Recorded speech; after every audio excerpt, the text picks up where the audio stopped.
ሌላ ኑር ሰቦ በአሁኑ ወቅት አዲስ አበባ ገብታ ከእናትና ከአባቷ ጋር ተቀላቅላለች።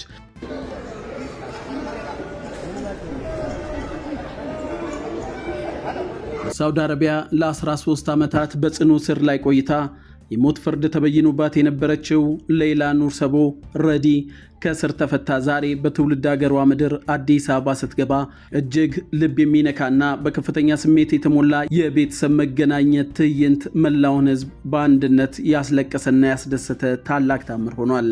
ከ13 ዓመታት ረጅም ስቃይ ስጋትና መከራ በኋላ በአካል ተገናኝተው እናትና ልጅ እርስ በእርሳቸው ተቃቅፈው ያነቡት እንባ አትሙች ያላት ነፍስ አትሞትም የሚያሰኝና የፈጣሪ ታላቅነት በግልጽ ያሳየ እውነተኛ አስገራሚ አጋጣሚ ሆኗል።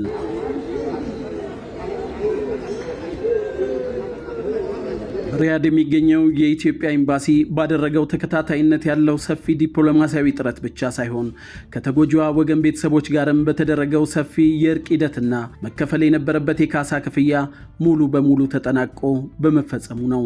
የበኩላቸውን ታላቅ አስተዋጽኦ ላበረከቱ የኮሚቴ አባላት፣ ለአገር ሽማግሌዎች፣ ለሃይማኖት መሪዎች፣ ለሚዲያ ባለሙያዎች በግድያ ወንጀል ተከሳ በአንድነት ለቆሙ መላው የኢትዮጵያ ሕዝብ በሙሉ ኤምባሲው የላቀ ምስጋናና አክብሮትን አቅርቧል።